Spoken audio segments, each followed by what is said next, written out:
Sightings. Aurora, Texas, 1897. Versão brasileira, VTI Rio.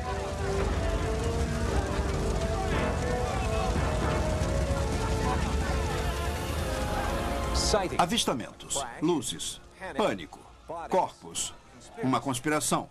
Aconteceu em Aurora, no Texas, em 1897. E ainda está acontecendo hoje. Olá, eu sou Tim White e essa é uma edição especial do Sightings, onde vamos explorar 100 anos de conspiração OVNIs. E eu faço essa pergunta. Algum dia saberemos a verdade? Nesta edição especial de Sightings, 100 anos de ocultação de OVNIs. 100 anos de conspiração. Talvez devessem fazer a exumação, entende? E determinar o que é verdade e o que não é. 100 anos de testemunhos sobre OVNIs. Eu notei uma espécie de grande nave cheia de luzes ao redor. Fomos mesmo visitados por extraterrestres? Eu tenho absoluta convicção de que nós fomos visitados por extraterrestres. A verdade tem sido ocultada? Não se pode comentar as investigações feitas em Rudlow Manor? Eu acho que isso é um não. Essa é uma investigação a fundo que separa a verdade do mito. Eu nunca vi nada que pudesse ser considerado uma evidência sólida de que fomos visitados. O fato da ficção. Por que o governo se empenha tanto para convencer a comunidade OVNI de que não tem nada a ver? Projeto Livro Azul, Roswell, Hangar 18, Homens de Preto. Testemunhas em todas as partes do mundo. Certa vez, caças da Força Aérea Belga interceptaram uns OVNIs triangulares. E as mais recentes imagens que podem ser a melhor prova até hoje de que os OVNIs são reais. Este é um Sightings especial que vai a fundo e além. 100 anos de conspiração OVNI. Sightings. Fantasmas. OVNIs. Percepção extrasensorial. Paranormalidade. Mente. Desconhecido. Sightings. Há pouco mais de 100 anos, a semente da observação de OVNIs a nível mundial foi plantada na pequena cidade de Aurora, Texas. Desde então, foi erguida uma parede aparentemente intransponível entre o que o governo acha melhor falar e o que o público acredita que o governo realmente sabe. Mas existem rachaduras nessa parede e um recente artigo publicado em um jornal da CIA, Estudos sobre Inteligência, pode botar tudo por terra. E com isso, 100 anos de conspiração OVNI. Ver para crer? Publicações microfilmadas. OVNIs, objetos voadores não identificados. Eles são vistos em todo o mundo por milhares de pessoas, registrados em filme ou vídeo, da cidade do México até Phoenix, Arizona. Há testemunhos sérios de oficiais militares, de policiais, todos ecoando o mesmo refrão. Alguma coisa está lá fora e nós queremos saber o que é. Mas apesar das análises de alta tecnologia e avistamentos relatados desde o início da história registrada, não há resposta para o mistério dos OVNIs. Ou há? O que o governo sabe e que não está nos dizendo? Um artigo pouco discutido e que o Sightings achou em um jornal interno da CIA abriu a janela para um mundo até agora encoberto. A edição de inverno de 1997 do Estudos sobre Inteligência contém detalhes sobre os negados protocolos dos Estados Unidos referentes a OVNIs, incluindo revelações sobre a ocultação sistemática, a desinformação, a intimidação e a fraude, tanto da Força Aérea como da CIA. Jerome Clark é o autor da Enciclopédia de OVNIs. Eu sempre achei engraçado o fato da CIA acusar outras agências do governo de esconder as coisas. Eu acho isso engraçado. Eu também acho interessante porque a CIA está ratificando as alegações que os pesquisadores de OVNIs fazem há um bom tempo de que a Força Aérea está encobrindo coisas sobre os OVNIs. Me parece bastante óbvio, mas a questão principal é o que eles estão escondendo? Estão escondendo o conhecimento real sobre a presença de extraterrestres na atmosfera da Terra ou estão escondendo apenas a sua confusão e incompetência?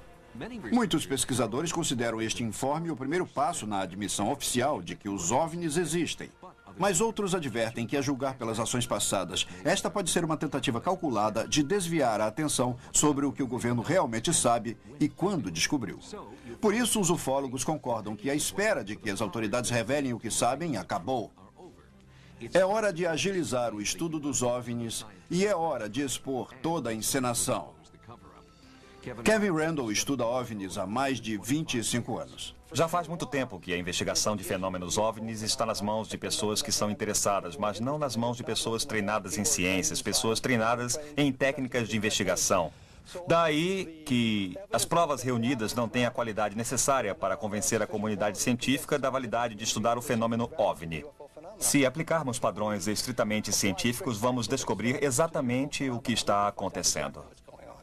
Aurora, Texas, 1897. Uma cidade insignificante, uma data insignificante, até compreendermos o papel na história da conspiração dos OVNIs.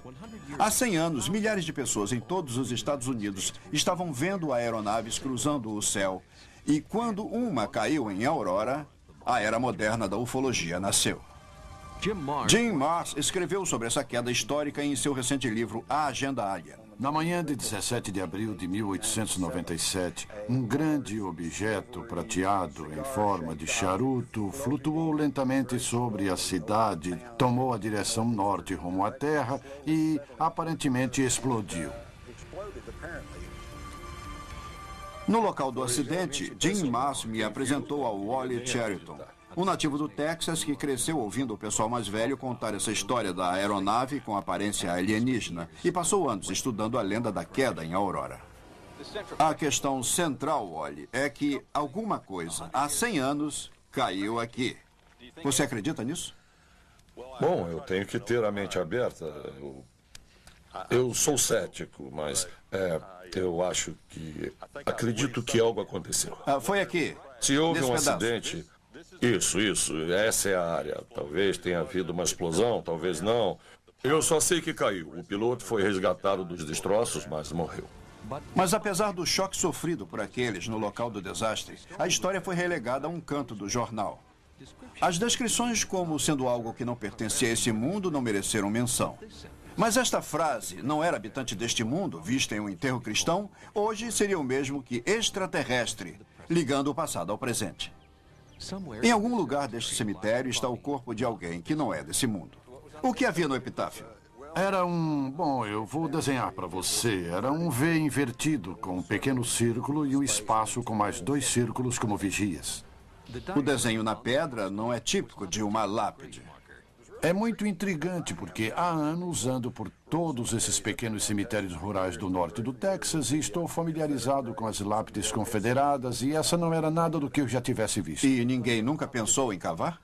Que eu saiba, não. Bill Case e eu fomos atrás e escrevemos matérias em jornais locais e levantamos a questão de que talvez devessem fazer a exumação, pois isso iria, entende, determinar o que era verdade ou não. Isso acabou criando tumulto e, de fato, colocaram policiais umas 2 semanas no cemitério até que as coisas se acalmassem. Aí, 1 ou 2 dias depois que os policiais saíram, a lápide foi levada por alguém e nunca mais foi vista. Alguns dizem que o desaparecimento da lápide faz parte de uma conspiração para impedir a investigação do lugar e assim determinar se havia um corpo alienígena enterrado ali. O acidente de Aurora se destaca porque é o primeiro em 100 anos de encontros com OVNIs e informes de corpos alienígenas enterrados pelo tempo e explicações oficiais. Aurora foi o primeiro, mas certamente não seria o último.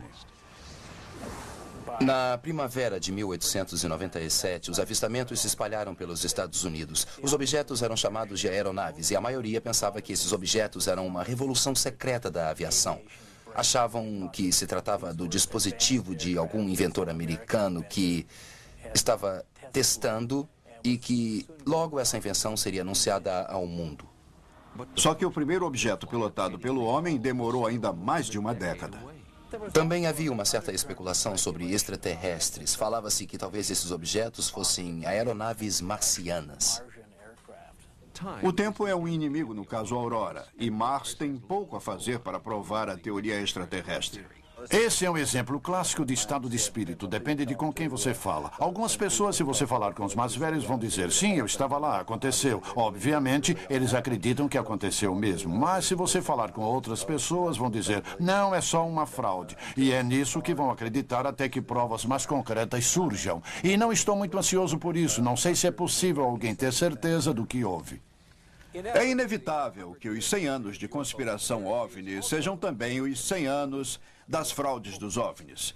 E a extensão que algumas dessas fraudes atingem é realmente impressionante. Ufólogos estão sempre à mercê desses mestres da trucagem, mas pelo menos uma fraude serviu para nos fornecer um padrão de como o governo cria e mantém uma história fabricada.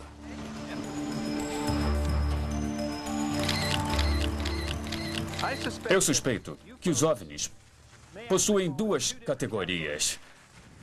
Uma em que as fraudes são criadas pelos humanos e outra que as fraudes são feitas por alienígenas. No deserto californiano do Mojave, Kit Hanson recriou uma das mais históricas fraudes de OVNIs. Eu acho que essas fraudes podem ser o meu equivalente ao grafite dos anos 60. Daí que fazemos um grafite no céu e as pessoas os atribuem aos alienígenas. Quando estudante de faculdade, Hanson soltou uma série de balões de lanternas nos céus de Tucson e Prescott, Arizona. E vários foram reportados como avistamentos de OVNIs. Tem um monte de gente como eu que faz esse tipo de coisa. Os dois caras na Inglaterra que estavam falsificando os círculos das plantações são exemplo desse tipo de gente. Vocês sabem, os caras fazem isso.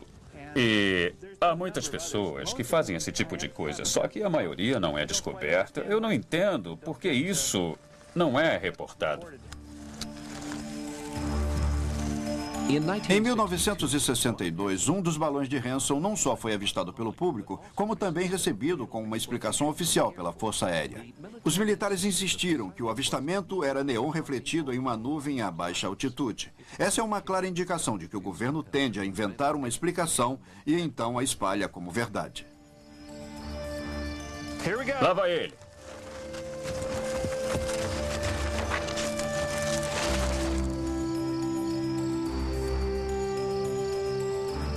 Lá foi ele. A abordagem pouco tecnológica de Hanson foi eficiente nos anos 60, mas na era moderna da ufologia, as fraudes são mais facilmente expostas e, inevitavelmente, o grande número de avistamentos acaba bastante reduzido. Jim Wilson é editor de ciências e tecnologia da famosa revista Popular Mechanics. Eu nunca vi nada que pudesse ser considerado uma evidência sólida de que fomos visitados. E a minha tendência é descartar todas as atuais alegações de avistamentos. Carl Flock, um ex-funcionário do Pentágono e da CIA, discorda. Ele acha que existem muitas evidências de que os OVNIs são reais. O que temos são evidências substanciais que claramente demonstram que os OVNIs são reais. E há uma grande quantidade de coisas que descobrimos que são fenômenos naturais incomuns, mas quando eliminamos isso, o que sobra são aeronaves incomuns que vieram de algum lugar. Mas quando o avião não vem de lugar algum, quando a explicação é clara e simples, por que os informes oficiais não são honestos? O psicoterapeuta Howard Schechter estudou a psicologia dessas fraudes e como os oficiais do governo brincam com suas fraquezas. Os especialistas acabam argumentando em conferências, jornais e revistas mais sobre a veracidade, a verdade desses eventos em particular, do que sobre o trabalho que precisariam fazer para investigar outros casos. A confusão tem seu preço. Para a ufologia, a confusão cria o caos e o caos talvez seja parte do grande desígnio da conspiração OVNI. É de se admirar quantos informes sobre OVNIs vão surgir essa noite. A seguir em Sightings, os discos chegam e os militares são pegos desprevenidos. Eu vi alguma coisa lá, era algo brilhante. Não sei se era uma aeronave ou o que era. Depois, novas informações intrigantes surgem e o caso mais estranho da história da ufologia está prestes a ser resolvido. Essa é a primeira vez que eu, e acho que todos que trabalham nesse caso, ouviram falar que houve um efeito a longo prazo, que nunca havia sido reportado. E os homens de preto travam guerra contra as testemunhas de OVNIs. Estamos apresentando USA Ele veio do Vietnã. Sightings. 100 anos de conspiração OVNI. Entre 1897 e 1940, a ignorância do público foi o melhor amigo do governo. Avistamentos não documentados de OVNIs eram tidos como piadas por parte de pessoas que não sabiam a diferença entre um avião bimotor ou um guindaste. A explosão da Segunda Guerra Mundial viu surgir a invenção das câmeras portáteis de baixo custo. O uso do radar se espalhou. E, mais importante que tudo, um público vigilante e treinado a observar os céus, consciente da diferença entre amigo e inimigo. A partir daí, basear-se na credibilidade da testemunha já não era suficiente. Os discos chegaram. Nos anos 40, a Segunda Guerra Mundial foi a primeira guerra aérea desse planeta e os aviões se popularizaram rapidamente e com as aeronaves veio uma era marcada pela guerra entre as máquinas aliadas e do eixo. Quase diariamente novos segredos de guerra surgiam. Radares, sonares, novos bombardeiros e bombas atômicas mudaram a cara da guerra e fizeram dos segredos uma indústria florescente. Mas havia um tipo de máquina voadora distinta de qualquer categoria e que permanece um mistério até os dias de hoje. Eram pequenas aeronaves brilhantes que desafiavam os princípios conhecidos da aerodinâmica. Foram batizadas de caças de fogo. Os caças de fogo eram um moderno fenômeno OVNI com outro nome. Foram batizados durante a Segunda Guerra e tratavam-se de uma variedade de fenômenos. Alguns pareciam luzes amorfas, alguns eram como objetos estruturados. Eram vistos por tripulações de bombardeiros no palco da guerra na Europa e na Ásia. Eram vistos por pilotos e combatentes, tanto do lado aliado quanto do eixo. Mais parecia um caso de hipoxia, que é quando você não tem muito oxigênio. Isso é o que provavelmente acontecia com aqueles pilotos. Eles ficavam meio sonolentos. Mas para aqueles que viram os caças de fogo, hipoxia é uma explicação absurda. Robert May pertencia à artilharia na Nova Zelândia durante a Segunda Guerra. Ele ainda fica intrigado por seu avistamento mais de 50 anos depois. Eu vi uma coisa lá, era brilhante. Não sei se era uma aeronave ou o que era. Eu diria que estava viajando a uma velocidade próxima de talvez uns 250 km por hora ou 400 km por hora. E estava vindo na minha direção. Era uma luz brilhante. Era tão estranho que eu não consegui identificar porque nós sabíamos exatamente onde estavam as aeronaves inimigas. E isso foi uma coisa que aprendemos logo. Caças de fogo parecem muito com o que as pessoas reportam como OVNIs hoje em dia. Também é extremamente pouco provável que sejam alucinações causadas por falta de oxigênio, porque há inúmeras testemunhas dessas coisas. Não é apenas um piloto que passou mal, mas tripulações inteiras. E às vezes tripulações de mais de uma aeronave reportando a mesma aparição desses objetos. Os militares tentaram de todas as maneiras explicar os caças de fogo, mas havia certos avistamentos que desafiavam qualquer classificação. Cada lado presumiu que se tratavam de armas secretas sendo desenvolvidas pelo outro lado. Só depois da Segunda Guerra é que ambos os lados perceberam que não era nada disso e que não havia qualquer explicação. Os militares recolheram muitos relatos sobre os caças de fogo, mas mantiveram em segredo até recentemente. Mas um certo avistamento durante a guerra acabou sendo algo grande demais para esconder. Em fevereiro de 42 foram feitos avistamentos dessas luzes piscantes e manobráveis no céu de Los Angeles. Houve um certo pânico, porque as pessoas acreditavam que a cidade estava sob ataque aéreo e pensavam que uma frota japonesa enviara bombardeios à costa e que eles estavam atacando. Baterias antiaéreas abriram fogo contra elas e dispararam ininterruptamente por quase 2 horas, sem acertar em nada, sem bater em nada. E não há dúvida de que havia algo no céu. Milhares de pessoas viram. Os japoneses não haviam atacado. As explicações oficiais da época foram do alarme falso a aeronaves não identificadas. E até hoje não foi dada uma explicação satisfatória para o caso.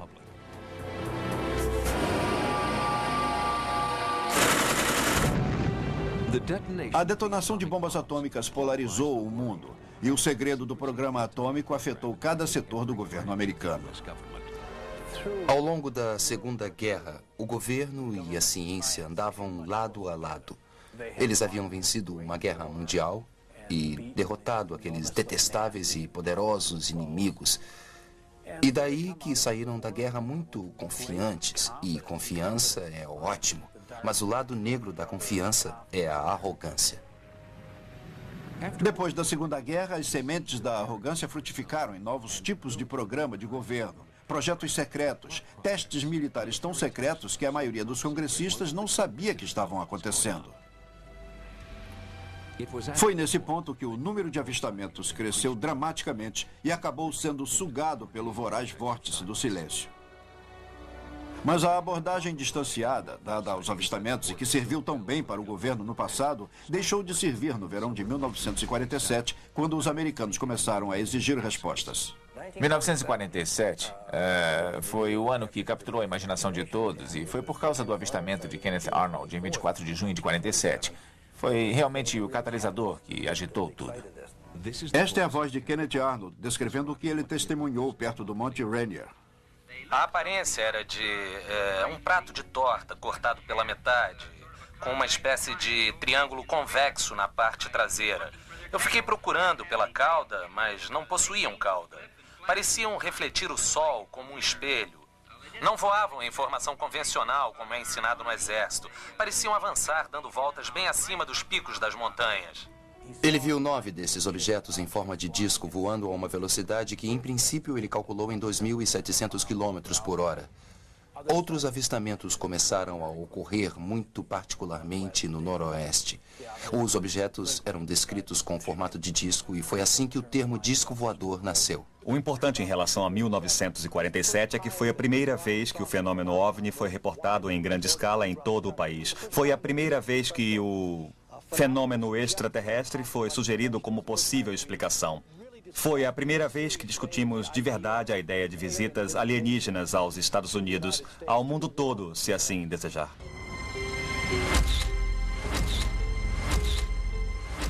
O avô dos relatos sobre OVNIs foi a queda do OVNI em Roswell. Aconteceu em julho de 47, só 2 semanas depois do informe de Arnold. Esse avistamento, o caso Roswell, estabeleceu o tom da investigação dos OVNIs pelo governo a partir daquele ponto. O incidente Roswell foi primeiramente tratado em um release divulgado pelo Exército em 8 de julho, alegando que os militares haviam resgatado um disco acidentado. Contudo, na manhã seguinte, a história tinha mudado e o disco acidentado passou a ser um balão meteorológico. Mas é o informe oficial original que a maioria dos ufólogos tem como verdadeiro relato da queda em Roswell. Até o acidente em Roswell acontecer, havia discussão sobre o que eram os discos voadores. Eram extraterrestres, extraplanetários, eram experiências secretas, eram foguetes. Mas, de repente, o governo não queria discutir mais. O tom desse segredo foi dado pela onda de avistamentos de 47, por causa dos eventos que ocorreram naquele ano. O segredo decidido pelo governo em 1947 funcionou por um tempo. Roswell permaneceu em segredo por quase 30 anos, antes de alguns antigos habitantes começarem a falar. E quando isso aconteceu, o governo não pôde fazer nada a não ser se sair com uma nova frase: não podemos confirmar ou negar. 1947. 1947 é considerado por muitos ufólogos um ano de extrema importância nesses 100 anos de conspiração OVNI. Foi o aniversário de 50 anos da queda do OVNI em Aurora, Texas. Foi o ano em que ouvimos pela primeira vez o termo disco voador. E foi o ano em que o mundo pela primeira vez ouviu falar em uma pequena cidade do deserto no sudeste do Novo México. Um nome que se transformaria em sinônimo de conspiração.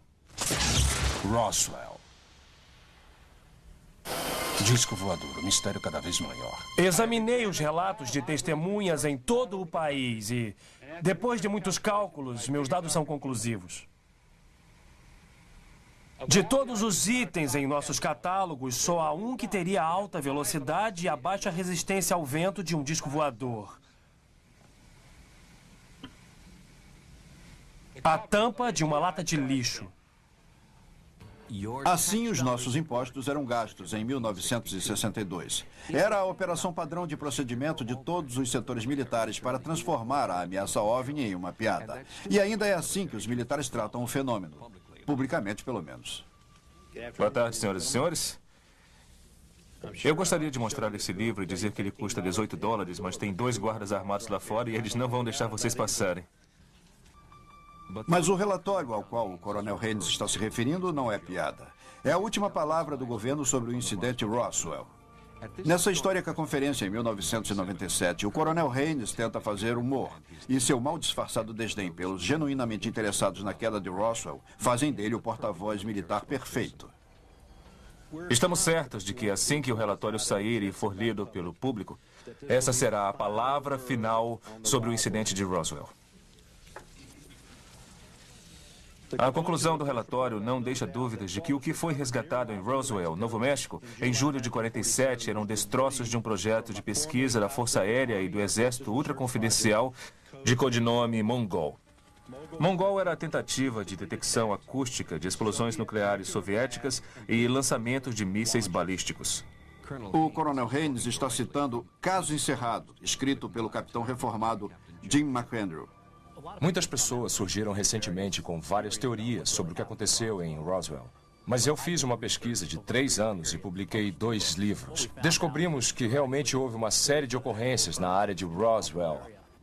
No entanto, não foram de origem extraterrestre. Eram projetos de pesquisa científica da Força Aérea, conduzidos de Alamogordo, Novo México, na base da Força Aérea de Holloman. Eram projetos envolvendo balões que flutuavam e pousavam nas vizinhanças de Roswell.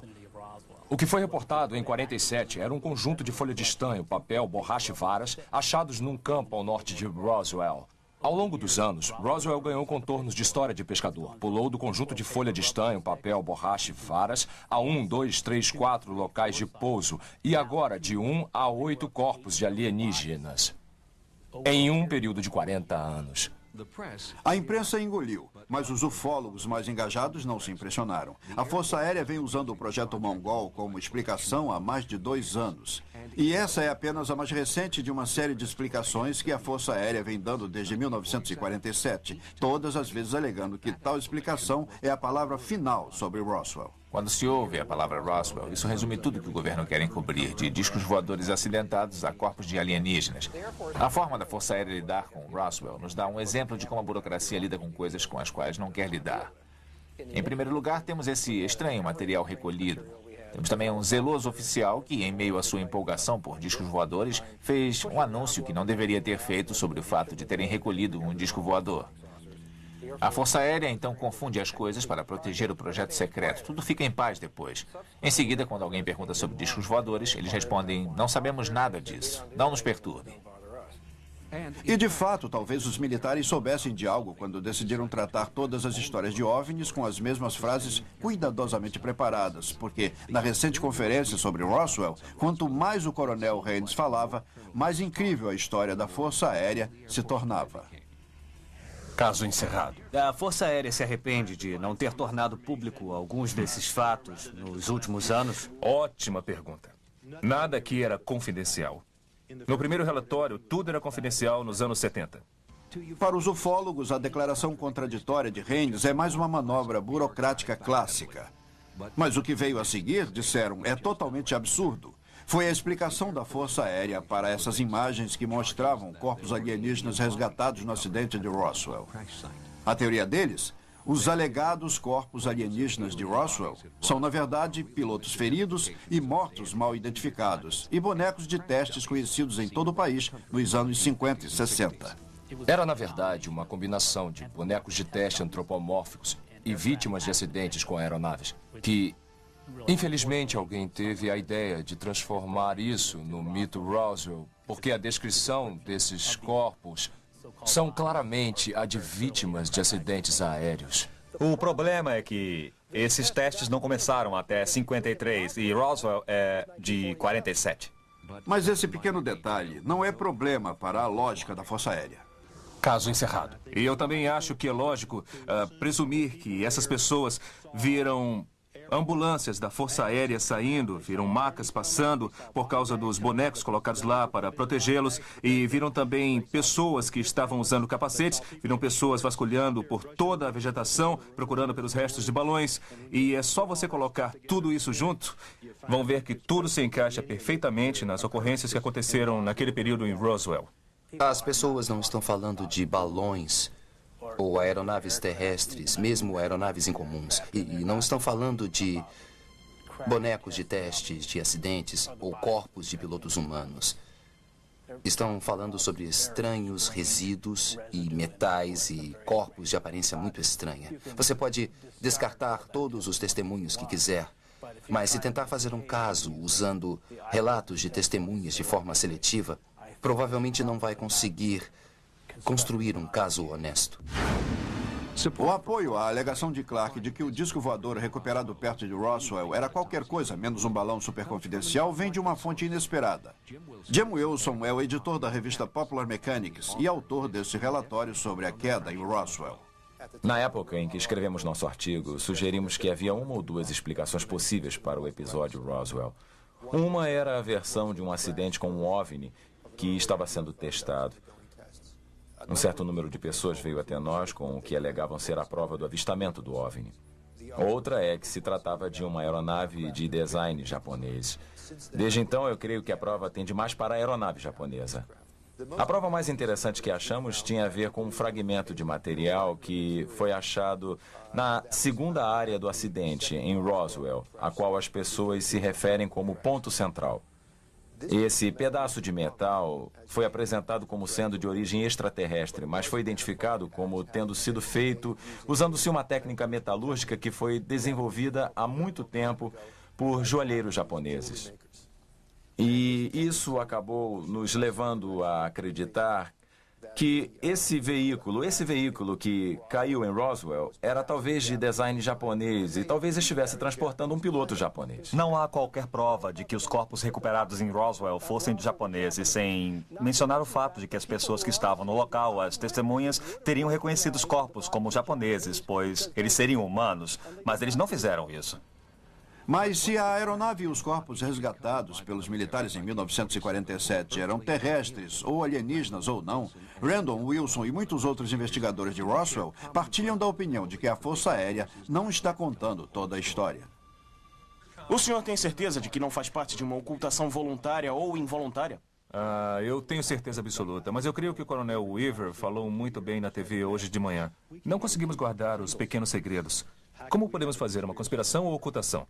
Uma coisa que aprendemos é sobre todas as coisas perturbadoras que o governo nos fez nos anos 40 e 50, durante aquele período de grande arrogância e confiança, onde o fim sempre justificava os meios. Experiências com radiação conduzidas com cidadãos inocentes sem avisá-los.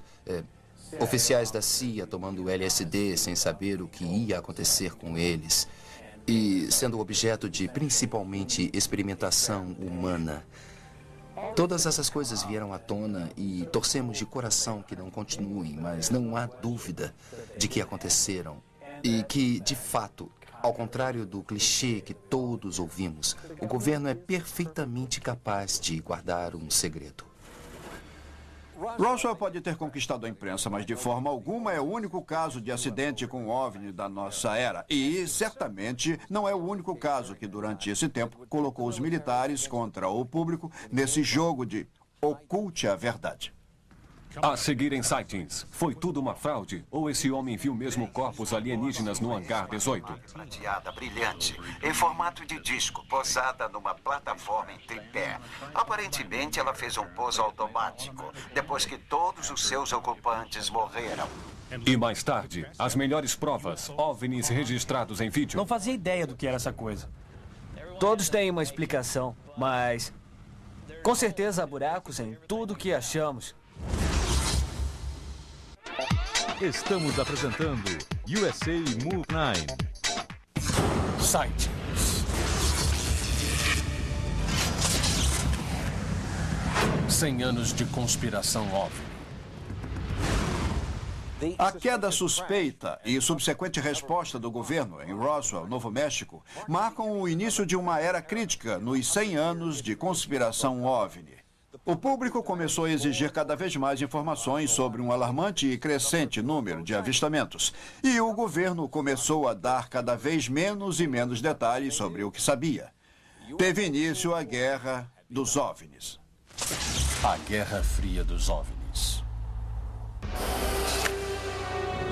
Algo que aprendemos é sobre Todas as coisas perturbadoras que o governo fez conosco durante os anos 40 e 50. E nós sabíamos que havia coisas de antes da Guerra Fria que só agora estão vindo à tona. E algumas dessas coisas com certeza envolviam a investigação do governo referente aos OVNIs, o conhecimento do governo sobre provas de OVNIs. O governo é muito bom em guardar segredo, independente do que as pessoas digam. Eles guardaram segredos atômicos, eles se certificaram de que ninguém espalhasse o segredo antes da Segunda Guerra. De repente, eles dão de cara com o maior dos segredos. Não estamos sós no universo.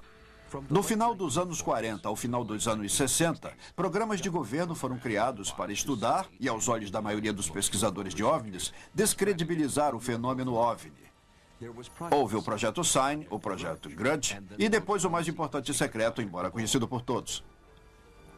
O Projeto Livro Azul foi muito pernicioso e acho que depois de um certo ponto as investigações não eram conduzidas objetiva ou efetivamente como deveriam ou poderiam ter sido. Mas, mesmo assim, foi reunido um grande material e um incrível amontoado de dados muito úteis para nós e que precisaria ser garimpado e estudado. O Projeto Livro Azul pode ter sido uma unidade para confundir o público, mas, dizem alguns ufólogos, o trabalho real de ocultação de dados relativos a OVNIs era feito a centenas de metros na sede do Projeto Livro Azul, em um prédio super confidencial na base aérea de Wright-Patterson, conhecido como Hangar 18. Havia rumores de que corpos alienígenas e aeronaves acidentadas circulavam entre vários pesquisadores de OVNIs. E então, no início dos anos 70, o ufólogo Robert Carr fez essa extraordinária declaração na Conferência Nacional de OVNIs. É de conhecimento em todo o mundo acadêmico, no mundo médico, é de conhecimento de toda a Força Aérea e, acima de tudo, é de conhecimento da CIA, que a inteligência aérea no campo Wright-Patterson tem em sua posse uma espaçonave prateada. Brilhante, com formato de disco, pousada numa plataforma em tripé. Aparentemente, ela fez um pouso automático depois que todos os seus ocupantes morreram.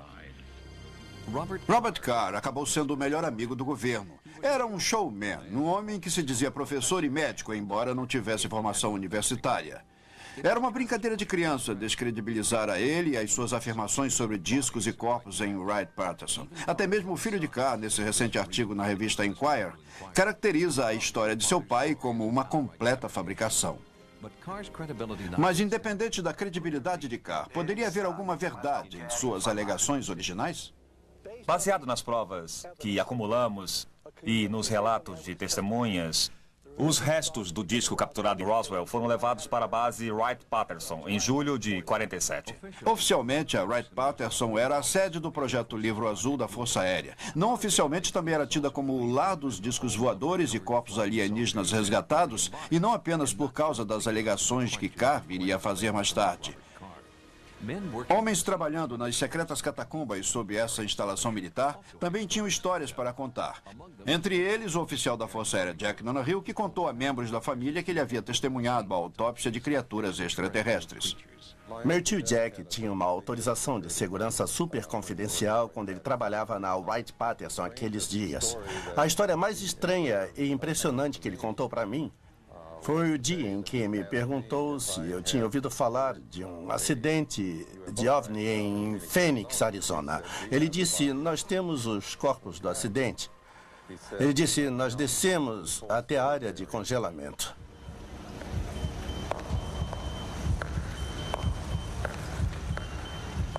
Havia uma mesa de aço imaculado numa sala arrumada como um pequeno laboratório. Um homem me disse, veja isso. Jack olhou para o corpo. Jack me contou que naquele momento estavam fazendo a autópsia dos corpos. A cabeça tinha o formato básico de um crânio humano, só que muito pequeno. O homem disse, melhor não ficar muito tempo aqui, e deixaram a sala. Eu tentei falar disso mais tarde e ele me disse, esquece. Esquece todo esse incidente. E eu disse, como assim esquecer? E ele disse, esquece. Nunca aconteceu. Conversamos com pessoas que estavam em voos de aeronaves, conversamos com quem estava envolvido, com pessoas que estavam na Wright-Patterson na época e todas falaram do material que havia lá. Sabemos que ficou lá por um bom tempo. O que não sabemos é se ainda está lá. A Wright-Patterson seria o local lógico para se levar um disco recuperado, porque a base era a sede da Divisão de Tecnologia Militar da Força Aérea, onde armas alemãs e japoneses estavam sofrendo uma reengenharia. A reengenharia ou engenharia da reversão é o processo de pegar um objeto desconhecido e desmontá-lo e testá-lo para tentar fazê-lo funcionar, para saber o que o faz funcionar. E, de fato, depois de 1947, houve um significativo número de aeronaves com design de discos voadores saindo da Wright-Patterson. O nível de envolvimento dos Estados Unidos com aeronaves com formato de disco sempre foi minimizado e só foi por ocasião da época em que houve uma liberdade de informação que tivemos uma boa ideia de como os Estados Unidos estavam ativamente atrás de tecnologia de discos voadores nos anos 50. 2 projetos superconfidenciais, cujo conteúdo foi recentemente liberado, oferecem provas de que a engenharia de reversão foi uma parte importante e significativa nos avanços da engenharia do pós-guerra. Primeiro foi a Operação Paperclip. A Operação Paperclip foi desencadeada no final da Segunda Guerra, quando os americanos, assim como os aliados e, é claro, os russos, queriam entender ao máximo da tecnologia nazista com que estavam lidando, particularmente a tecnologia de mísseis e tecnologia nuclear e assim por diante. E nós sabemos agora que os segredos aprendidos com essa Operação Paperclip levou os Estados Unidos em uma nova direção, em direção ao espaço. Menos conhecido, no entanto, é outro projeto superconfidencial. O Silverbug foi um relatório preparado pela comunidade da inteligência sobre o trabalho que estava sendo feito nos Estados Unidos para desenvolver um tipo de aeronave circular. Mostramos no artigo de nossa revista os desenhos das partes dessa aeronave que, na realidade, vieram da Alemanha. Sabemos com certeza que várias estruturas do veículo foram construídas. Não ficaria surpreso se algum desses veículos, que as pessoas dizem ter visto em hangares secretos, sejam de fato essas estruturas. Mas a teoria de Wilson não é universal. A única aeronave em forma de disco desenvolvida pelo governo dos Estados Unidos provou ser um fracasso incontestável. Houve o Avrocar, como era chamado, e foi desenvolvido junto com os canadenses nos anos 50, mas não funcionou. Houve o Flapjack, da Marinha. Construíram um protótipo e não passou disso. Então, basicamente, nenhum dos discos que foram construídos na Terra foi particularmente bem sucedido. Em anos recentes, o governo tem obtido êxito em desenvolver pequenos discos voadores não tripulados. Esses veículos orientados por controle remoto são chamados RPV. São sondas aerotransportadas desenhadas para voar em território inimigo, onde pilotos humanos não arriscariam suas vidas. Hoje em dia, há coisas voando que poderiam ser encaradas como discos voadores, mas vêm de empresas que constroem aviões, como a General Dynamics e outras. Mas o perfil arquetípico de disco voador não é o único formato não terrestre que possuem. À medida que a tecnologia militar muda, também mudam os relatos sobre OVNIs, o que convence James Wilson de que os OVNIs não passam de identificações errôneas de aeronaves experimentais, mas terrestres. Se voltarmos um pouco e pensarmos na clássica descrição de um OVNI, a aeronave desce desse jeito no céu bem de repente, e aí para e flutua, e então desaparece, mudando de cores.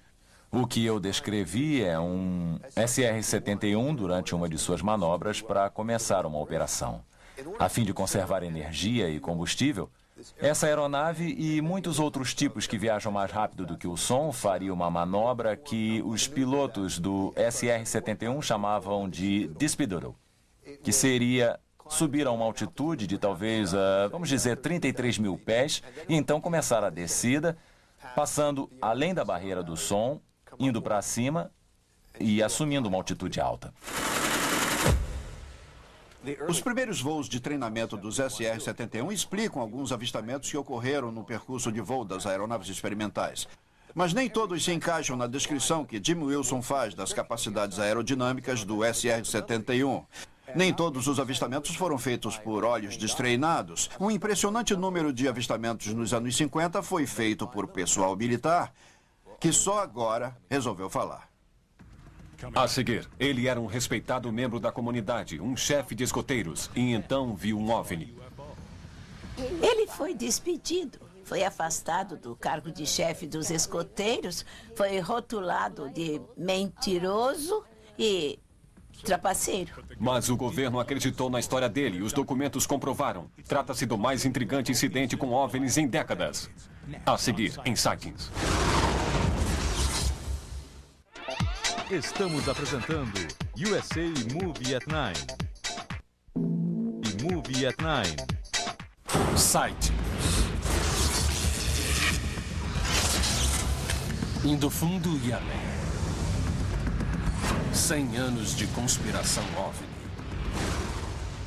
Em 1952, 5 anos depois da queda em Roswell, Novo México, algo que o governo disse que não seria possível acontecer, estava acontecendo por todos os Estados Unidos. E quando uma falange de OVNIs invadiu o sagrado triângulo do espaço aéreo entre a Casa Branca, o Capitólio e o Pentágono, os militares tiveram que reagir. Os avistamentos aumentam.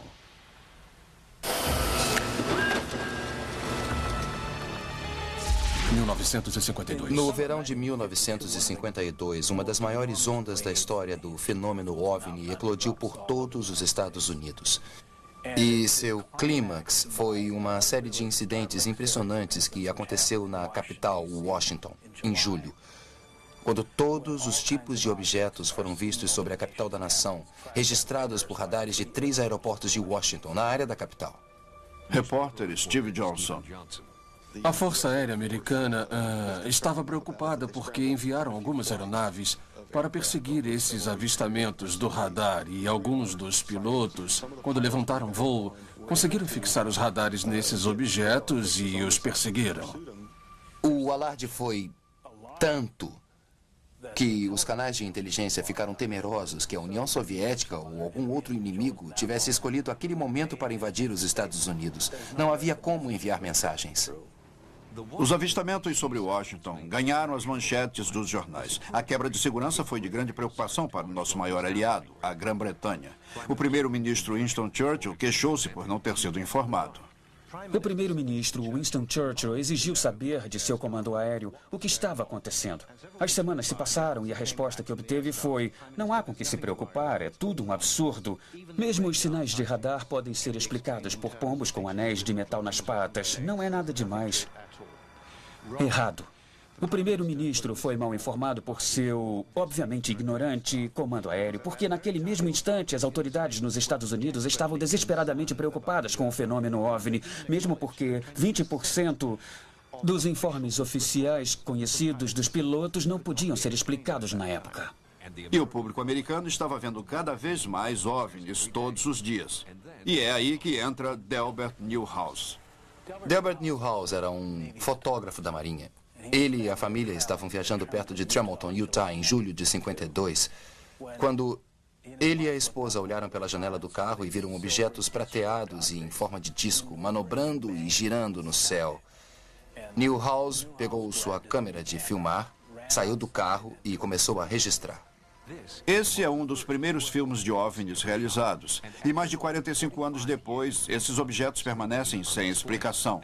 E o fato de ter sido registrado por um fotógrafo da Marinha torna esse avistamento incontestável. O Sr. Newhouse passou a carreira na aviação da Marinha Americana e até mesmo ele era incapaz de caracterizar esses objetos como algum tipo de veículo experimental. O filme de Newhouse proporciona uma oportunidade extremamente rara de ver o que milhares de americanos viram em 1952. Nunca antes ou depois tantos OVNIs foram reportados por testemunhos de tanta credibilidade, e o número de avistamentos no Livro Azul em 1952 foi 10 vezes maior do que em qualquer outro ano.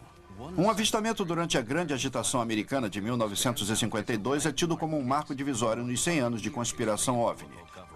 Em 19 de agosto de 1952, em West Palm Beach, Flórida, o chefe dos escoteiros, Sonny Desverges, estava dirigindo para casa com seus escoteiros quando ele alegou ter sido queimado pelo ataque de um disco voador. Esse parece ser o lugar, Chuck. Sabe dizer com certeza? Está parecendo que sim. Então podemos continuar. Cal Flock localizou uma das testemunhas do histórico encontro com o OVNI. Chuck Stevens era um escoteiro com 12 anos em 1952. Bom, agora vamos ver. Vocês deixaram o carro aqui na estrada, não foi? Foi isso mesmo. Tá. Bom, então vieram da estrada e foram direto para a mata. Fomos direto para a mata. Cal esperava reavivar a memória de Chuck voltando com ele à área onde os escoteiros tiveram seu aterrorizante encontro com o OVNI. Eu acredito que quando estávamos indo para o sul, pela trilha militar, nós vimos uma luz branca onde não deveria haver luz nenhuma. Chuck lembra da noite claramente. O encontro semanal dos escoteiros mal acabara e o chefe dos Verges estava levando Chuck e 2 amigos para casa. De repente, luzes apareceram no céu sobre a extensão das terras de uma fazenda. Primeiro pensaram que era um avião caindo. O chefe dos escoteiros parou o carro e Chuck lembra das luzes pairando sobre suas cabeças por vários minutos. Quando as luzes não se moveram, Sonny Desverges saiu do carro e mandou os meninos esperarem dentro. Se não voltassem em 15 minutos, disse aos meninos, eles deviam correr até a casa da fazenda mais próxima e chamar o xerife. Chuck Stevens lembra de ver seu chefe escoteiro entrar na mata atrás do OVNI. Os meninos esperaram, sem saber que Sonny Desverges iria voltar com uma história fantástica para contar.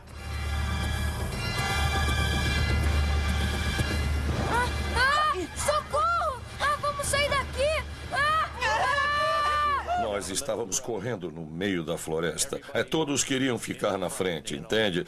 Tínhamos medo de que algo acontecesse com quem ficasse para trás. Por isso, queríamos ficar na frente. Mas enquanto estavam correndo, vocês ainda podiam ver as luzes nas árvores ou não davam não, mais? As luzes ficaram atrás de nós e, por sorte, bem atrás. Sei, claro. Vocês estavam tentando deixá-las para trás. Com certeza.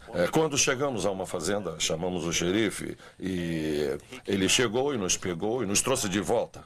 E quando voltamos ao carro do Sonny, o Sonny estava saindo da mata. No relatório oficial, o xerife observou que o uniforme dele estava chamuscado. Ele tinha queimaduras na face e nos braços. Mas o OVNI não podia ser mais visto e o xerife só tinha a palavra de Sonny Desverges sobre o que havia acontecido. Chuck Stevens se recorda, no entanto, que havia provas do contato com o OVNI no local. Nos pinheiros havia um ramo quebrado, como, por exemplo, nesse ponto aqui. Como se estourasse e a seiva estava correndo da árvore. Sei, e havia por acaso alguma outra prova do incidente ou alguma coisa que tenha caído? Não sei. A vegetação ao redor estava murcha por causa do intenso calor, eu acho. E, houve informes posteriores de que acharam o solo na área em que o Sonny indicou muito quente e afundado a uns 40 a 50 centímetros abaixo da superfície. Os agora liberados arquivos do Livro Azul apoiam as recordações de um menino de 12 anos. E o relato, que já foi secreto, revela que não apenas ufólogos estavam interessados nesse caso.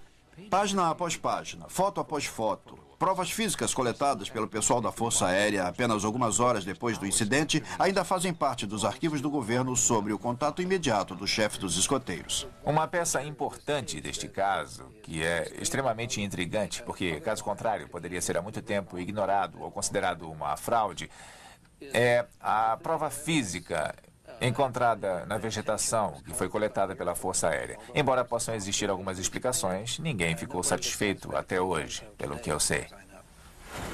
Então, por que essa história não tem tanto destaque quanto Roswell? Por que a Força Aérea tenta ignorar esse encontro com o OVNI, já que eles recolheram tantas provas físicas reais? É simples. O governo sabia que a melhor maneira de silenciar a história era deixar que Sonny Desverges continuasse falando. Ele era um falastrão e aumentava a história toda vez que a contava. Ele foi rotulado de mentiroso.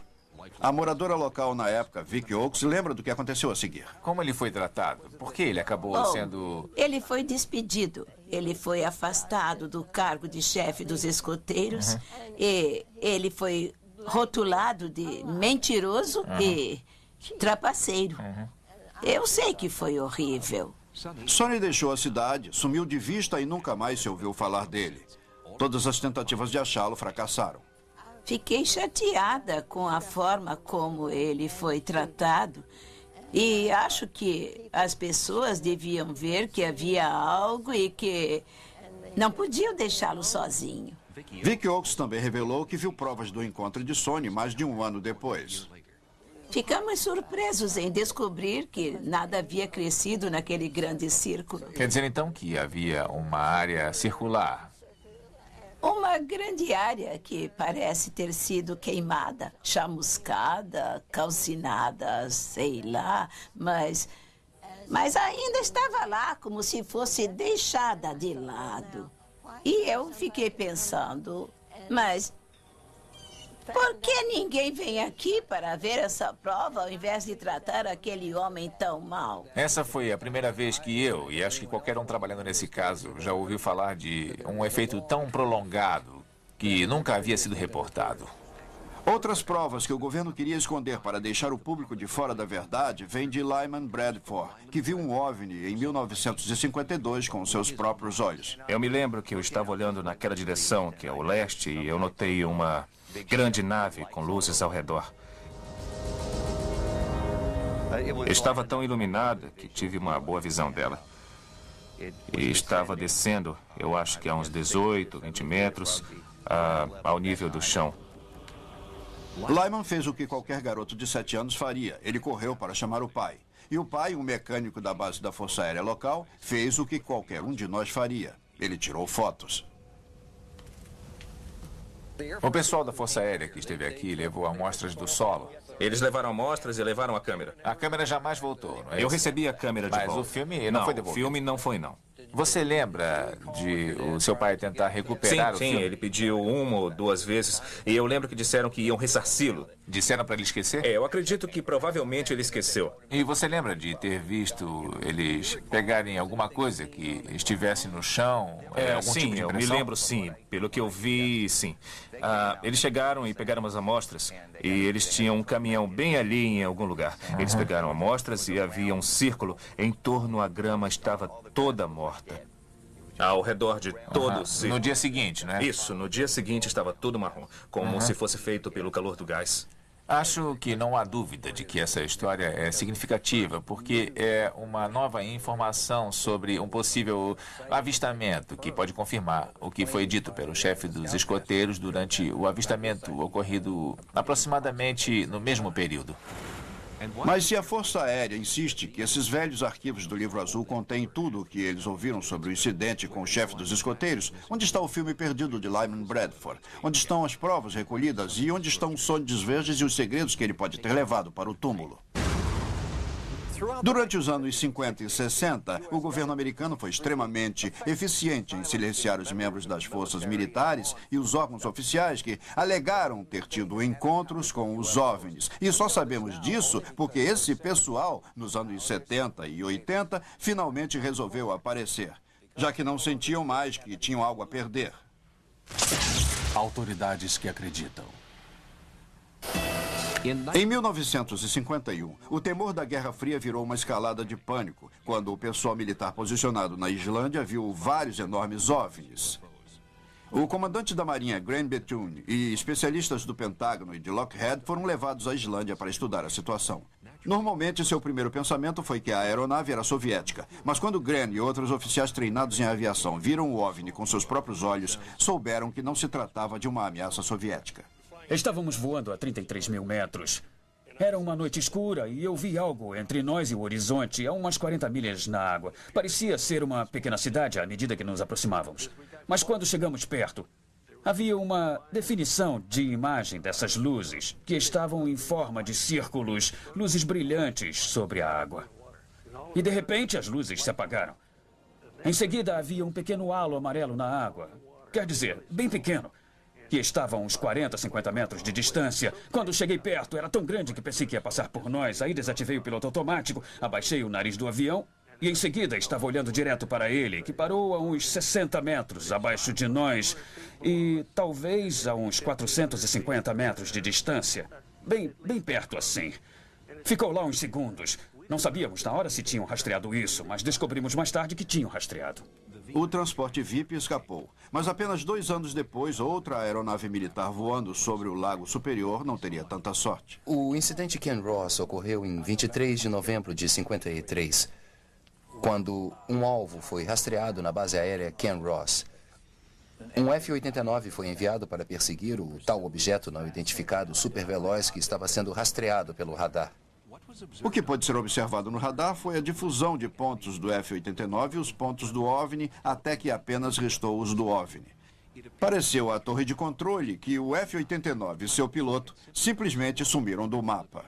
Conversei com um piloto que estava naquela base, em 53. Ele me disse que havia duas possibilidades. Uma, que a aeronave caiu intacta dentro do lago. E porque estava intacta, não havia destroços na superfície. A outra, mais ousada, é que o OVNI teria pego.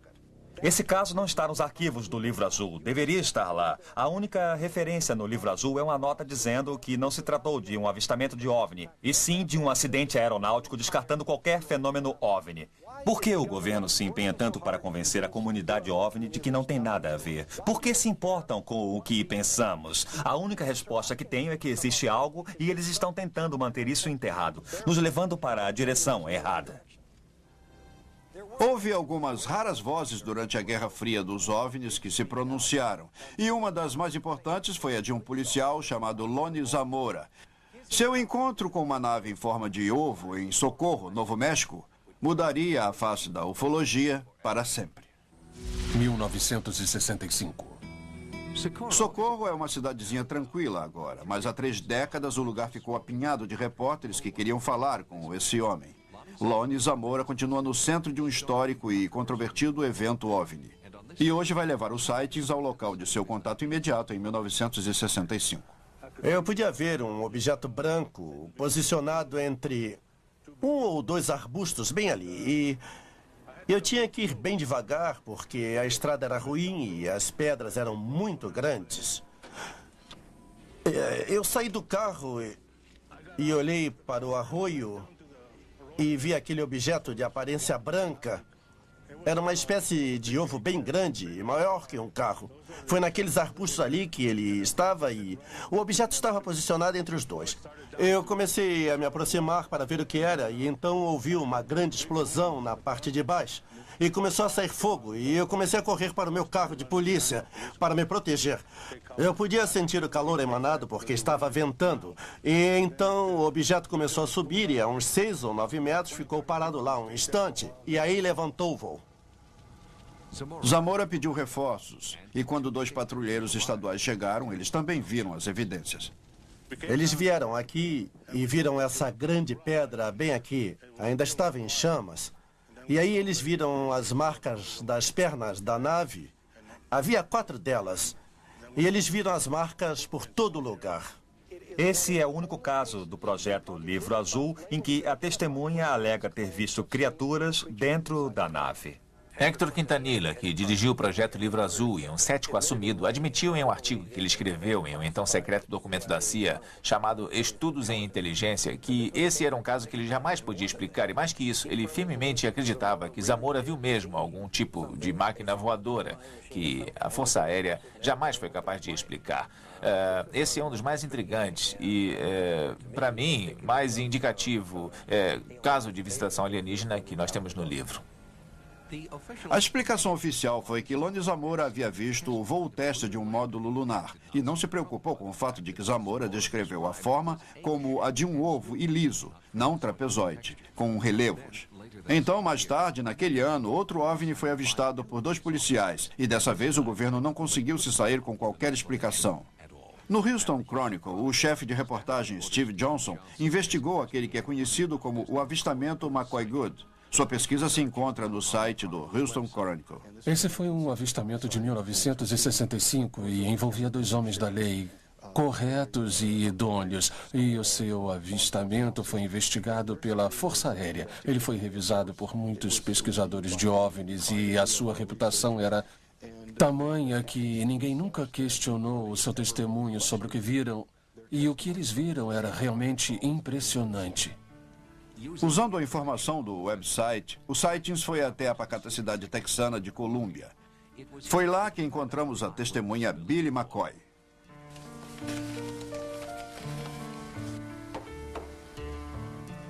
McCoy há muito tempo se aposentou do departamento de polícia, mas ainda tem vívidas memórias da aterrorizante noite em que trabalhou com o seu parceiro Bob Good. Foi uma noite que começou com a mordida de um jacaré.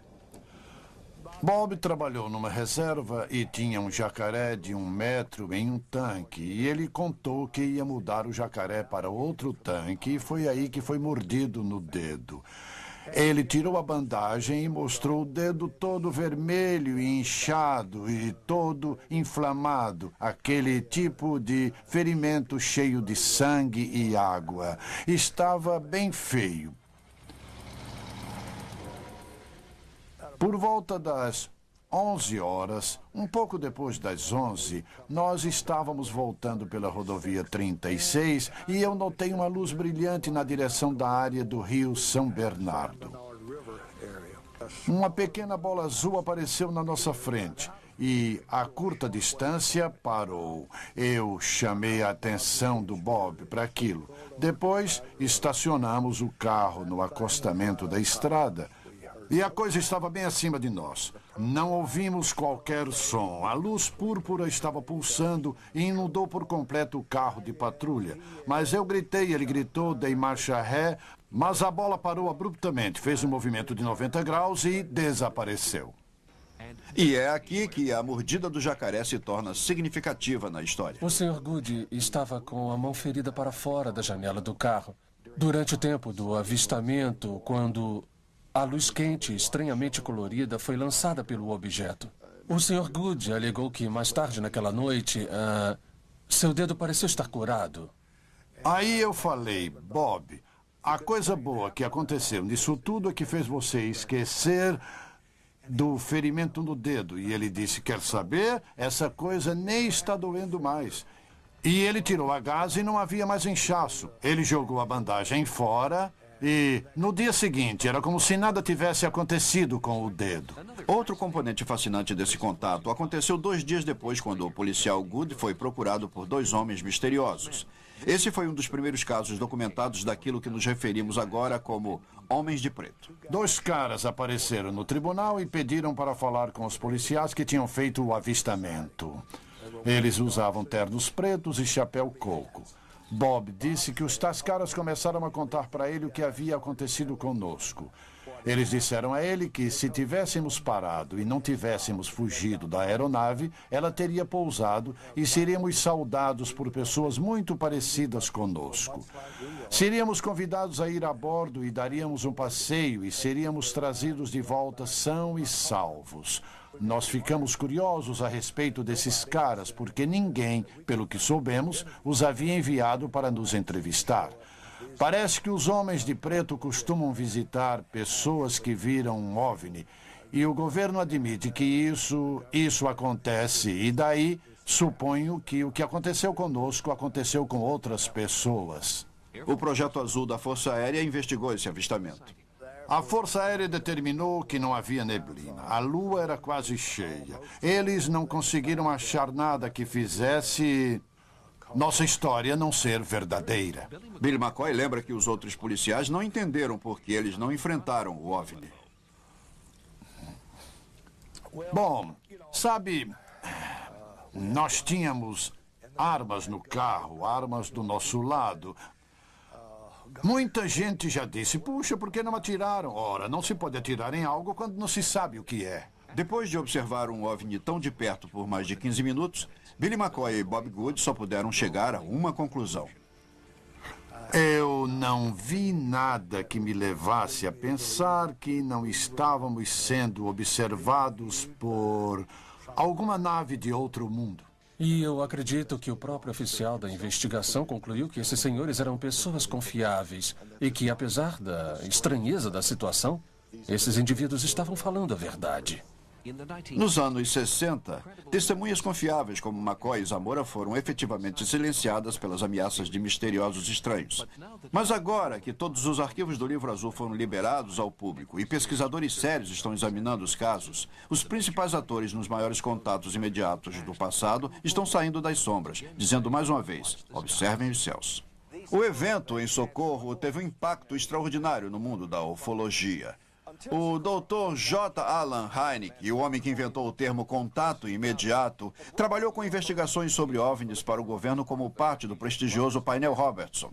Mas o caso Socorro convenceu o Dr. Hynek de que a verdade sobre OVNIs estava sendo manipulada pela Força Aérea. Depois de Socorro, Hynek deixou o seu cargo. O governo perdeu um de seus mais importantes porta-vozes e ganhou um de seus mais ardentes críticos. A seguir, um aterrorizante encontro com OVNI na periferia da Área 51, na Inglaterra. Quando os soldados me acordaram dessa experiência pesadelo, estavam a 600 metros fora do curso, nessa direção. E depois, aumentam as provas, recentes imagens registradas em vídeo em pontos quentes de OVNIs ao redor do planeta.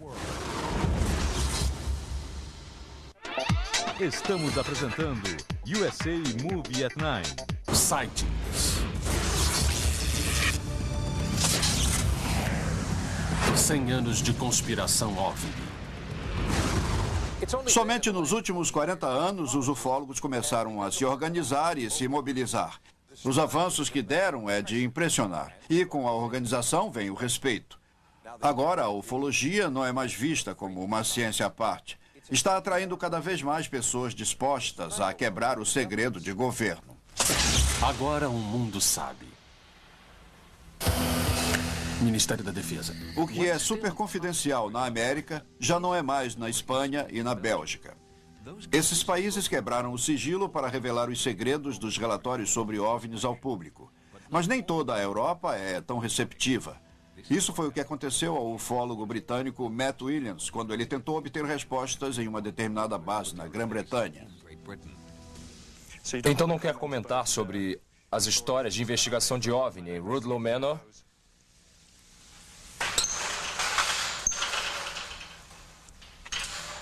Eu acho que isso é um não. Quando eu vou a Rudloe Manor, algumas vezes sou detido. A polícia não gosta muito de ter pessoas por lá. Eles têm uma política de abafar o fato de que a base está operacional e tem uma infraestrutura subterrânea. Do lado de fora, Rudloe Manor tem a aparência de um inocente conjunto de prédios no meio de uma pacata zona rural inglesa.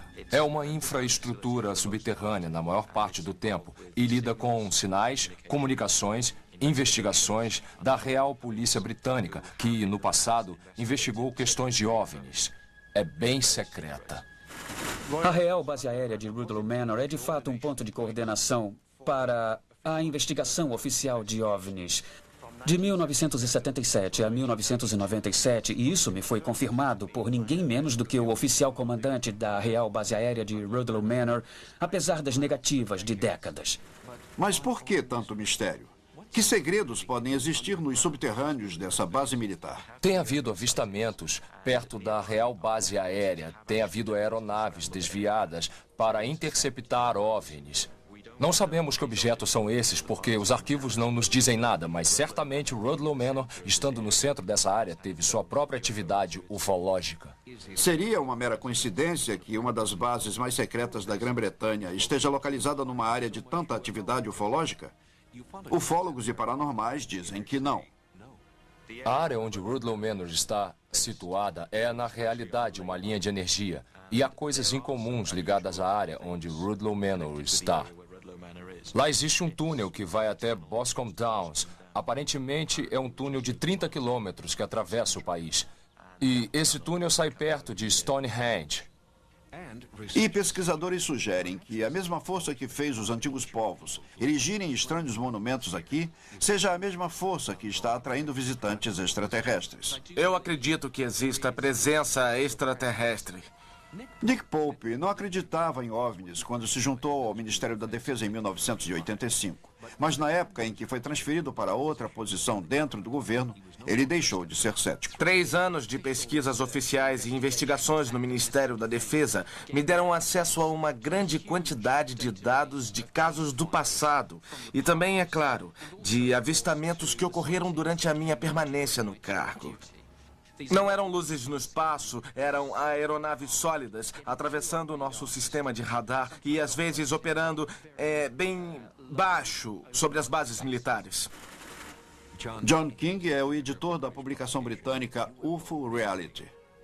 Para quem ficou completamente convencido pela explicação militar de que todos os relatos de OVNI se reduzem a fantasia, fenômenos naturais ou avistamentos de algum tipo de aeronave experimental militar, eu gostaria muito de recordar as centenas e centenas de relatos nos anos recentes de uma aeronave triangular maciça e negra que teria o tamanho de um campo de futebol. Em certa ocasião, caças da Força Aérea Belga interceptaram esses OVNIs triangulares e um deles cruzou, acho que um espaço de 2.000 metros em menos de um segundo. Está muito claro que estamos lidando com uma tecnologia muito avançada. Na Bélgica, há uns 2.000 relatos entre 1989 e 1990. Tem aumentado na Inglaterra os relatos dos chamados caças triangulares. De acordo com pesquisadores, muitos desses avistamentos foram feitos numa área de 400 quilômetros quadrados chamada Salisbury Plain. E lá também é onde achamos a real base aérea de Rudloe Manor e um dos mais conhecidos lugares de avistamentos do mundo, Stonehenge, os inexplicáveis círculos de pedras em Avebury. Atrás de mim há uma boa porção de Salisbury Plain, que é basicamente o terreno de treinamento dos militares britânicos. Tem havido um grande número de avistamentos através de Salisbury Plain, um grande número de relatos. Em 1994, o pesquisador de OVNIs britânico Red Presley viu uma misteriosa bola de luz pairando sobre Salisbury Plain.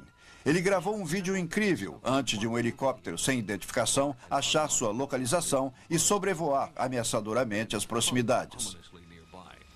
Ele estava claramente tentando intimidá-lo, e o fato é que conseguiu. Eu recebi uma carta de Mark. Ele era um ex-soldado. Uma noite, durante o inverno de 1989-1990, ele estava participando de manobras noturnas em Salisbury Plain. Era basicamente uma marcha de 3 quilômetros e meio. Mark, um ex-soldado britânico posicionado perto de Salisbury Plain, pediu para não revelar a sua identidade e também ter sua voz alterada. Ele ainda teme represálias por parte do Ministério da Defesa britânico. Então, Mark estava caminhando por esse trecho de terra aqui e quando se aproximou desse bosque, dessa área arborizada... Parecia perto do lugar onde íamos ser pegos, mas do nosso lado esquerdo. De repente, uma aeronave maciça, parecendo que vinha de lugar nenhum. E era grande, imensa, uma nave triangular. E eles jogaram luzes refletoras como se procurassem por alguma coisa. E a próxima coisa que Mark se lembra é de um cara vestido de preto, traje de voo preto, saindo do bosque e se aproximando dos soldados, incluindo Mark, segurando uma vara, um objeto pontudo. Senti como se fosse um carneiro encurralado. Foi como se um cone de luz nos envolvesse, tipo uma sensação de zumbido envolvendo o seu corpo. Foi, como ele disse, um cone de luz azul que acabou envolvendo os 6 soldados e dominou totalmente as suas mentes. Foi uma experiência assustadora. É como se tivesse perdido o controle, que alguém estivesse me controlando. Você não tem controle sobre nada. E os soldados acordaram dessa espécie de experiência pesadelo e estavam a 600 metros fora do curso, nessa direção, se perguntando aonde estavam e como haviam chegado lá.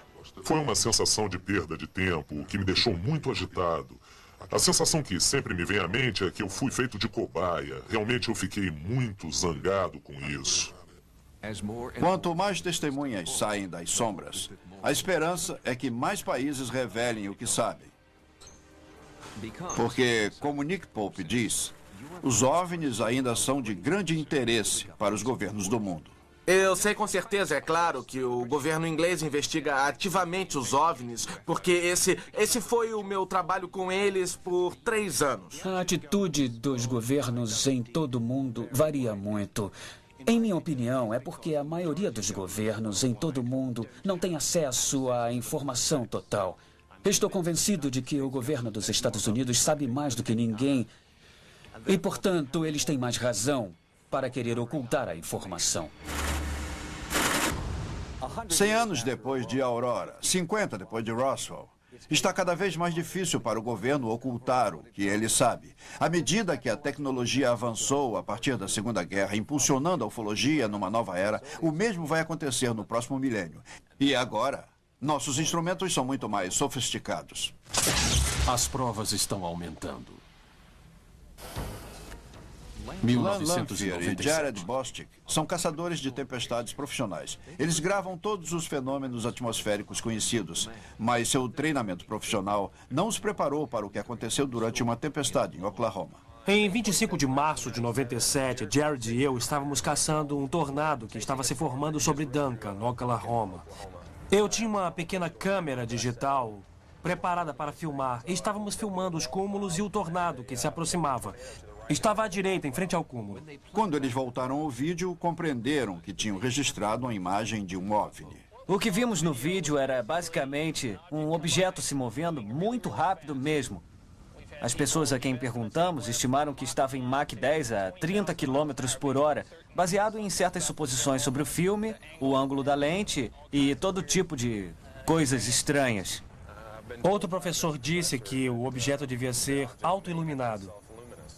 O avistamento Lanphier-Bostic ilustra até que ponto a análise chegou desde o avistamento de aeronaves há 100 anos. Fomos ao Laboratório Nacional de Meteorologia em Normal, Oklahoma. E o diretor, os vice-diretores e todos os demais especialistas, mais um grupo de cientistas, olharam essa fita juntos. Eles não faziam ideia do que era, mas disseram que definitivamente não se relacionava com um fenômeno meteorológico climático. O videotape foi analisado pelo pesquisador da NASA, Otto Vogt. Se olharmos o vídeo de Lanphier, o que veremos é um objeto se movendo ao longo do campo e bem rápido. A questão é, o que é esse objeto? Qual o tamanho? Qual a velocidade?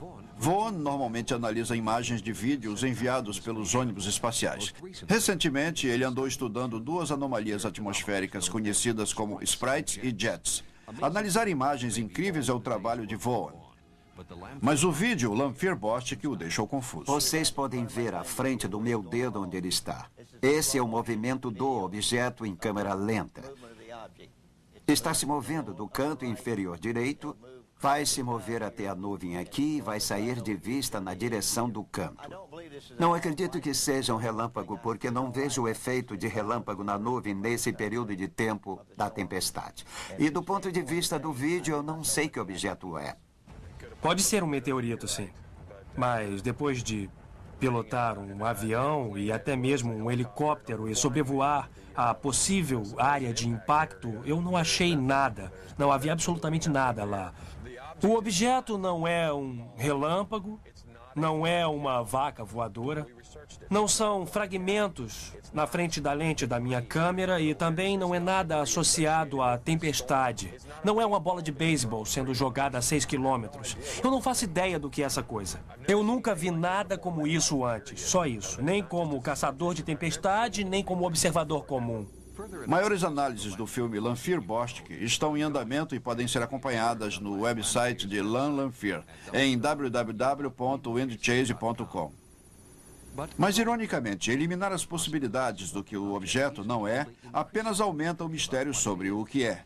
Isso prova ser verdade na cidade do México, onde milhares de pessoas vêm observando avistamentos inexplicáveis há anos. O repórter investigativo Jaime Musson acompanha avistamentos no México desde que eles começaram, em 1991. Deve ser difícil acreditar que em uma cidade com 20 milhões de pessoas, praticamente todas as tardes você possa ver um OVNI. Durante os últimos anos, milhares de pessoas testemunham o aparecimento de objetos voadores não identificados. Agora, com tantos avistamentos e tantos vídeos, tento ir atrás de mais provas concretas. Mas o ritmo é muito lento. As novas imagens de OVNIs mais dramáticas aconteceram na cidade do México e foram registradas em 1997. Essas imagens incríveis estão atualmente no centro de um acalorado debate em websites sérios em toda a internet. Infelizmente, o programa mexicano de pesquisa de OVNIs está apenas começando. Por isso, apesar dos muitos vídeos de OVNIs e de um profundo exame desses vídeos por especialistas, os eventos da cidade do México permanecem um mistério.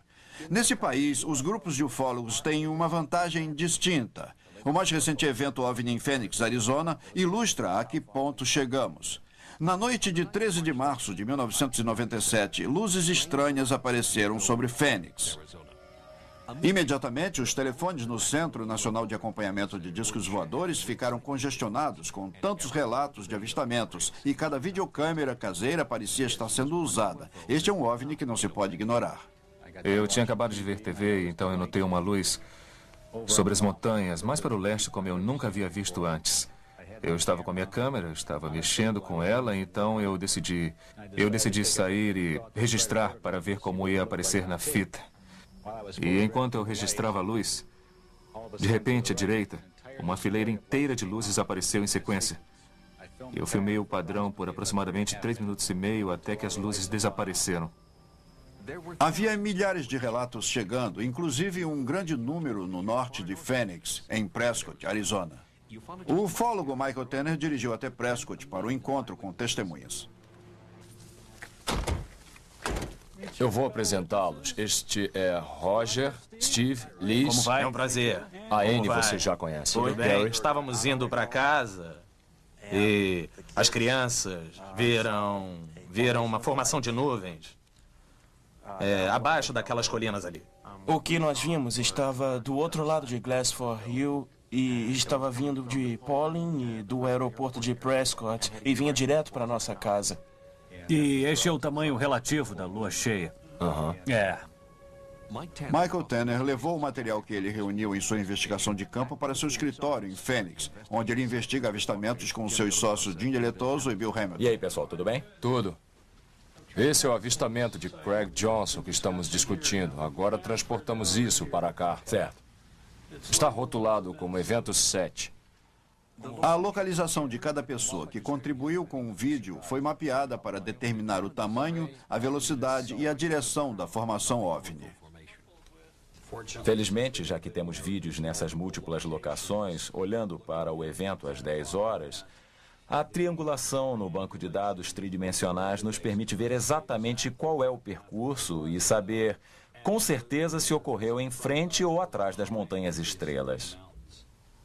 Jim Diletoso é um mundialmente renomado analista de vídeos. Fizemos uma simulação e suposições sobre seu formato, seu percurso, sua posição e criamos um modelo em 3D como a visão de um satélite olhando para todo o estado por um período de 90 minutos. Descobrimos uma continuidade no que as testemunhas alegam. Enquanto isso, o governo divulgou uma explicação oficial. O informe da Força Aérea estabelece que os OVNIs de Phoenix nada mais eram do que sinais luminosos de aeronaves da Guarda Nacional. Por que alguém iria acreditar nessa história? É a obrigação de alguém, é a responsabilidade de alguém dizer que eram sinais luminosos, que eram balões de ar quente, que foi um erro, que foi uma fraude, foi um acidente, não foi nada. No passado, esse tipo de declaração do governo seria a última palavra no avistamento de um OVNI.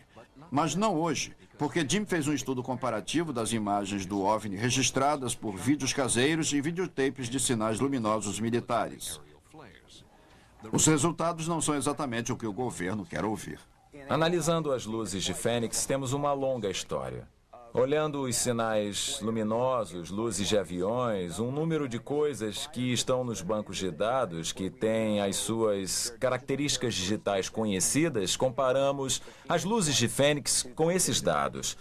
Pois o que nós temos não bate. E a taxonomia que resta descreve que é a mesma taxonomia de luzes desconhecidas em outros lugares do mundo. Seja lá o que tenha criado as luzes, requer um alto nível de tecnologia. Me parece difícil que alguém seja capaz de fazer uma fraude dessa magnitude. As luzes de Phoenix criaram uma confederação inteiramente nova, vamos dizer assim, entre os investigadores de OVNIs em todo o mundo, que veem que alguma coisa agora tremenda aconteceu, sem uma explicação lógica. Para os ufólogos, o evento em Fênix é importante porque ele se encaixa numa série de avistamentos similares ocorridos na Grã-Bretanha, África do Norte e Japão. Será esse o formato da nave extraterrestre da nossa época? O disco já era. Vida longa ao triângulo.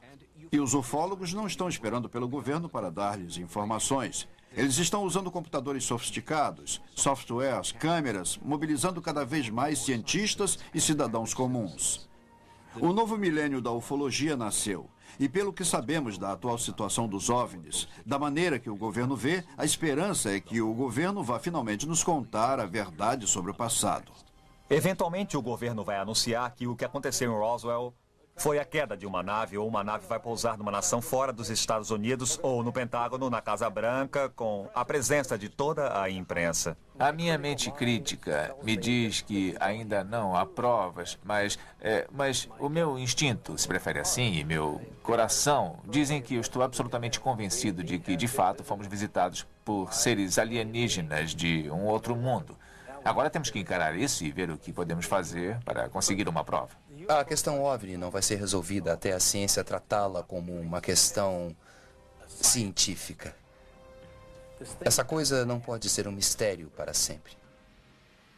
Seria ingenuidade negar que os 100 anos de conspiração OVNI não tiveram seus desenganos. Houve fraudes, aeronaves experimentais mal identificadas e estranhas anomalias atmosféricas. Mas tem havido tantos casos suficientes envoltos pelo mistério de um padrão oficial de negação que temos que admitir pelo menos a possibilidade de que alguém ou algo lá fora está tentando fazer contato. Se pararmos para olhar, o contato nunca vai ser feito. Este é o Sightings. Eu sou Tim White.